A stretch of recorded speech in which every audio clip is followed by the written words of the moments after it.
नमस्कार साथियों, आज देश जीके ट्रिक में आप सभी का स्वागत है। दोस्तों, इस वीडियो में मैं एसएससी जीडी कांस्टेबल एग्जाम 24 फरवरी 2024 के फर्स्ट शिफ्ट में जीके जीएस के सेक्शन से जो भी प्रश्न पूछे गए हैं इस वीडियो में मैं डिस्कस करने वाला हूं। तो साथियों, आज का पहला प्रश्न पूछा गया था फर्स्ट शिफ्ट में, राजा राम मोहन राय के द्वारा किस समाज की स्थापना की गई थी? तो साथियों, राजा राम मोहन राय के द्वारा ब्रह्म समाज की स्थापना की गई थी।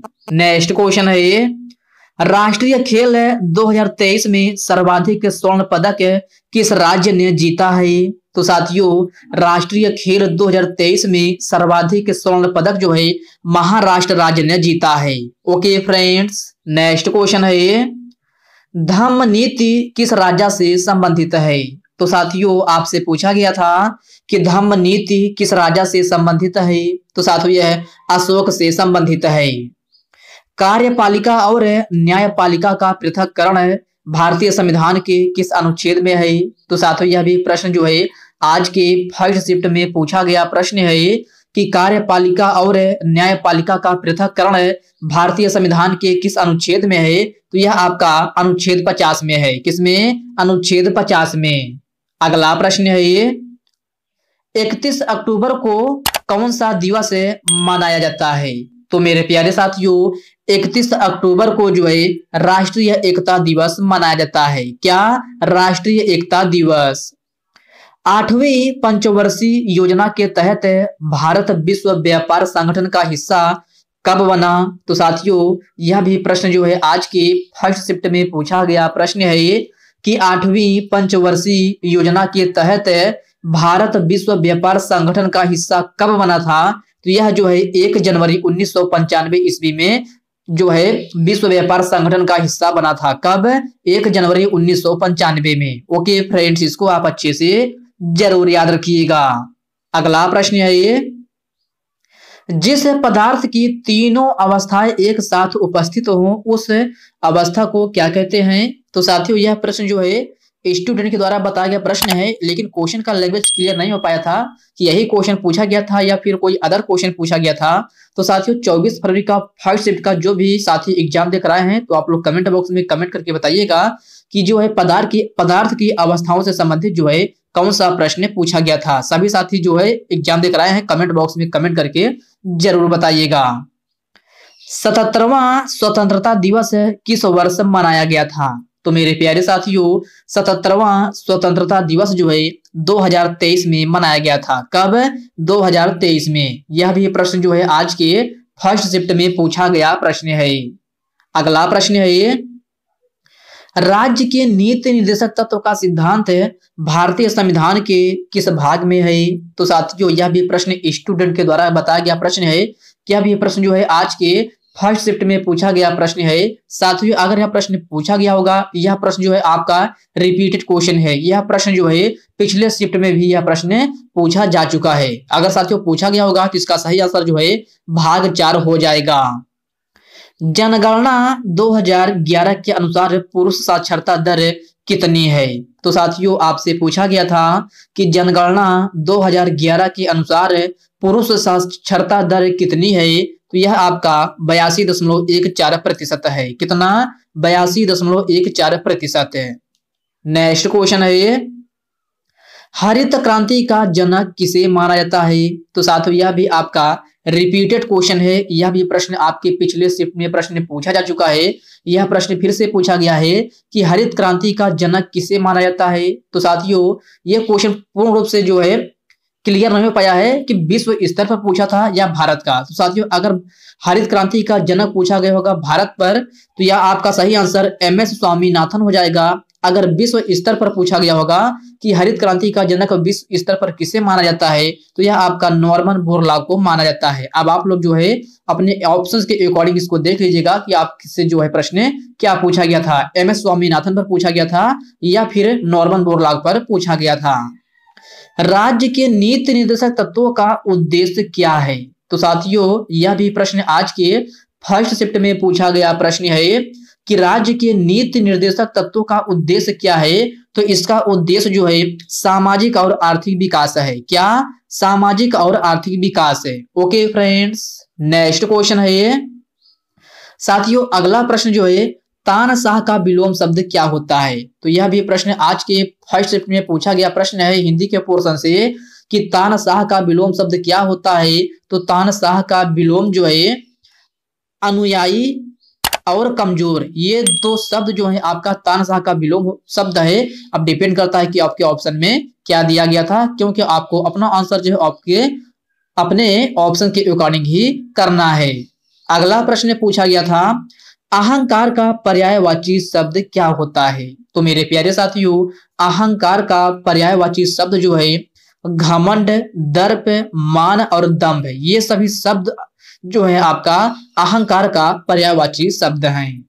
नेक्स्ट क्वेश्चन है ये, जिसे त्याग देना उचित हो उसे क्या कहा जाता है, तो साथियों यह अनेकार्थी, ये अनेक शब्द के लिए एक शब्द पूछा गया था कि जिसे त्याग देना उचित हो उसे क्या कहा जाता है, तो साथियों जिसे त्याग देना उचित हो उसे त्याज्य कहते हैं। क्या? त्याज्य। नेक्स्ट क्वेश्चन है ये, अंधकार का तद्भव क्या होता है, तो साथियों आपसे अंधकार का तद्भव पूछा गया था। जैसे कि आपके हर एक शिफ्ट में तद्भव से 2 से 3 क्वेश्चन पूछे जा रहे हैं, तो इसमें आपसे पूछा गया था कि अंधकार का तद्भव क्या होता है, तो अंधकार का तद्भव जो है अंधेरा होता है। क्या? अंधेरा। साथियों आज के फर्स्ट शिफ्ट में प्रश्न पूछा गया था क्रोध किस रस का स्थायी भाव है, तो साथियों क्रोध जो आपका रौद्र रस का स्थायी भाव है। किसका? रौद्र का। ओके फ्रेंड्स, इसको आप याद रखिएगा। तो साथियों आज के फर्स्ट शिफ्ट में हमें कुल मिलाकर के 17 से 18 की ही क्वेश्चन मिल पाए थे, जो कि मैंने एकदम ऑथेंटिक क्वेश्चन के साथ आपको एनालिसिस करा दिया है। साथियों इसके अलावा अगर आपको फर्स्ट शिफ्ट का कोई भी प्रश्न याद हो, हिंदी का हो या जीके का, आप हमें उन प्रश्नों को कमेंट बॉक्स में कमेंट करके जरूर बताइएगा। साथियों इसी वीडियो में मैं आपको 24 फरवरी के सेकंड शिफ्ट भी एनालिसिस करा देता हूं। तो साथियों ये जो है 24 फरवरी 2024 का आपका सेकंड शिफ्ट की एनालिसिस कराने जा रहा हूं। तो साथियों 24 फरवरी के सेकंड शिफ्ट में पहला प्रश्न पूछा गया था वर्तमान समय में नीति आयोग के सीईओ कौन है, तो साथियों यह प्रश्न जो है आज के सेकंड शिफ्ट में पूछा गया प्रश्न है कि वर्तमान समय में नीति आयोग के सीईओ कौन है, तो यह आपका वीवीआर सुब्रमण्यम है। कौन है? वीवीआर सुब्रमण्यम। आइस हॉकी में खिलाड़ियों की संख्या कितनी होती है, तो मेरे प्यारे साथियों आइस हॉकी में खिलाड़ियों की संख्या जो है 6 होती है। कितना? 6। यह भी प्रश्न आज के सेकंड शिफ्ट में पूछा गया प्रश्न है। साथियों अगर आपसे पूछा जाए कि पोलो खेल में खिलाड़ियों की संख्या कितनी होती है, तो पोलो खेल में खिलाड़ियों की संख्या 4 होती है। कितना? 4। नेक्स्ट क्वेश्चन है सुंग वंश का संस्थापक कौन था, तो साथियों आपसे पूछा गया था सेकंड शिफ्ट का प्रश्न है सुंग वंश का संस्थापक कौन था, तो सुंग वंश का संस्थापक पुष्यमित्र सुंग था, जो कि बृहद्रथ का हत्या करके इसने सुंग वंश की स्थापना की थी। तपन कुमार पटनायक का संबंध है किस लोक नृत्य शैली से है, तो मेरे प्यारे साथियों तपन कुमार पटनायक का संबंध जो है छऊ लोक की नृत्य शैली से है। किससे? छऊ लोक की नृत्य शैली से। और साथियों छऊ लोक की नृत्य शैली किस राज्य की है, तो यह आपका वेस्ट बंगाल की है, अर्थात ये आपका कहाँ की है? पश्चिम बंगाल की है। नेक्स्ट क्वेश्चन है ये जनगणना 2011 के अनुसार किस धर्म में 0.2% की कमी हुई है, तो साथियों आपसे पूछा गया था कि जनगणना 2011 के अनुसार किस धर्म में 0.2% की कमी हुई है, तो आपका सही आंसर जो है सिख समुदाय हो जाएगा। यह भी प्रश्न जो है आज के सेकंड शिफ्ट में पूछा गया प्रश्न है। जल्लीकट्टू किस त्योहार पर आयोजित किया जाता है, तो मेरे प्यारे साथियों जल्लीकट्टू जो है आपका पोंगल त्योहार पर आयोजित किया जाता है। आपका सही आंसर जो है पोंगल हो जाएगा। और साथियों जल्लीकट्टू त्योहार भारत के किस राज्य में मनाया जाता है, यह आपका तमिलनाडु में मनाया जाता है। कहाँ? तमिलनाडु में। ओके फ्रेंड्स इसको आप याद रखिएगा, यह भी प्रश्न आपके किसी शिफ्ट में पूछा जा सकता है। नेक्स्ट क्वेश्चन है खोड़िया लोक की नृत्य शैली भारत के किस राज्य से संबंधित है? तो साथियों यह भी प्रश्न आज के सेकंड शिफ्ट में पूछा गया प्रश्न है कि खोड़िया लोक की नृत्य शैली भारत के किस राज्य से संबंधित है? यह आपका हरियाणा राज्य से संबंधित है। भारत का किस पश्चिमी देश से सीमा विवाद है? तो साथियों आपसे पूछा गया था कि भारत का किस पश्चिमी देश से सीमा विवाद है, तो यह आपका पाकिस्तान सही आंसर हो जाएगा। अगला प्रश्न है ये, उपाधियों का अंत किस अधिकार से संबंधित है? तो साथियों कुछ इस प्रकार से प्रश्न पूछा गया था सेकंड शिफ्ट में, उपाधियों का अंत किस अधिकार से संबंधित है? तो यह आपका समानता का अधिकार से संबंधित है। साथियों आप सभी को पता होगा कि समानता का अधिकार भारतीय संविधान के अनुच्छेद 14 से लेकर 18 तक है और अनुच्छेद 18 में जो 18 में कहा गया है कि उपाधियों के अंत के बारे में बताया गया है। तो आपका सही आंसर क्या हो जाएगा? समानता का अधिकार हो जाएगा। आपसे पूछा गया था उपाधियों का अंत किस अधिकार से संबंधित है, तो आपका जो है समानता के अधिकार से संबंधित है। बारदोली सत्याग्रह आंदोलन कब शुरू हुआ था? तो साथियों बारदोली सत्याग्रह आंदोलन 1928 में शुरू हुआ था। कब? 1928 में। क्रॉल ब्रेक स्ट्रोक कौन से गेम में होता है? तो साथियों कुछ इस प्रकार से प्रश्न पूछा गया था सेकंड शिफ्ट में कि क्रॉल ब्रेक स्ट्रोक कौन से गेम में होता है? तो यह आपका तैराकी में होता है। किसमें? तैराकी में। G20 का लोगो किसने तैयार किया था? तो साथियों आपसे पूछा गया था कि G20 का लोगो जो है, लोगो किसने तैयार किया था? तो यह आपका सुदर्शन पटनायक के द्वारा तैयार किया गया था। किसके द्वारा? सुदर्शन पटनायक के द्वारा।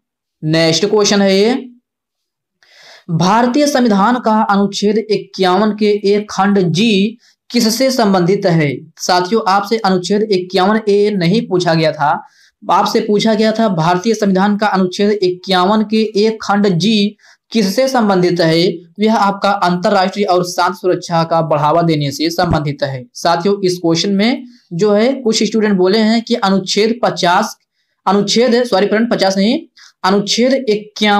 के एक खंड सी पूछा था। तो आप लोग इस प्रश्न को क्लेरिफाई करके कमेंट बॉक्स में कमेंट करके बताइएगा कि इससे संबंधित जो है 51 के ए से कौन सा प्रश्न पूछा गया था। तो जो लोग 24 फरवरी का सेकंड शिफ्ट का एग्जाम देख रहे हैं, अगर वो लोग इस वीडियो को देख रहे हैं तो आप लोग कमेंट बॉक्स में कमेंट करके हमें उन प्रश्नों को जरूर बताइएगा।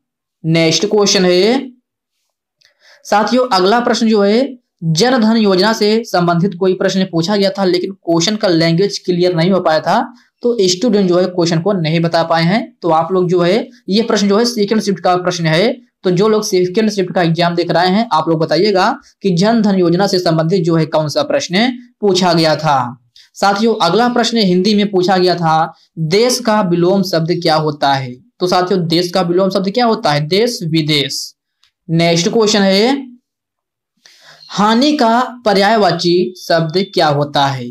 तो साथियों हानि का पर्यायवाची शब्द आपसे पूछा गया था। यह प्रश्न जो है आज के सेकंड शिफ्ट में पूछा गया प्रश्न है कि हानि का पर्यायवाची शब्द क्या होता है? तो हानि का पर्यायवाची शब्द नुकसान, अनिष्ट और क्षति, ये सभी जो है आपका हानि का पर्यायवाची शब्द हैं। तो साथियों 24 फरवरी के सेकंड शिफ्ट में हमें जो है 16 से 17 ही क्वेश्चन मिल पाए थे, जो कि मैंने एकदम ऑथेंटिक क्वेश्चन के साथ आपको एनालिसिस करा दिया है। साथियों इसके अलावा अगर आपको 24 फरवरी के सेकंड शिफ्ट का कोई भी प्रश्न याद हो, हिंदी हो या जीके जीएस का कोई भी क्वेश्चन हो, आप में उन प्रश्नों को कमेंट बॉक्स में कमेंट करके जरूर बताइएगा। तो साथियों आज के इस वीडियो में बस इतने ही प्रश्न। साथियों यह वीडियो आपको कैसी लगी आप कमेंट बॉक्स में कमेंट करके अपना फीडबैक जरूर दीजिएगा। और साथियों यह वीडियो आपके लिए थोड़ा हेल्पफुल लगा हो तो इस वीडियो को लाइक कर दीजिए, अपने साथियों के साथ शेयर कीजिए। फ्रेंड्स अभी तक आप चैनल को सब्सक्राइब नहीं किए हैं तो प्लीज आपसे रिक्वेस्ट है आप जो है चैनल को सब्सक्राइब करके बेल आइकन को जरूर से जरूर प्रेस कर लीजिएगा। तो चलिए साथियों इसी के साथ हम मिलते हैं किसी नेक्स्ट वीडियो में, तब तक के लिए जय हिंद दोस्तों।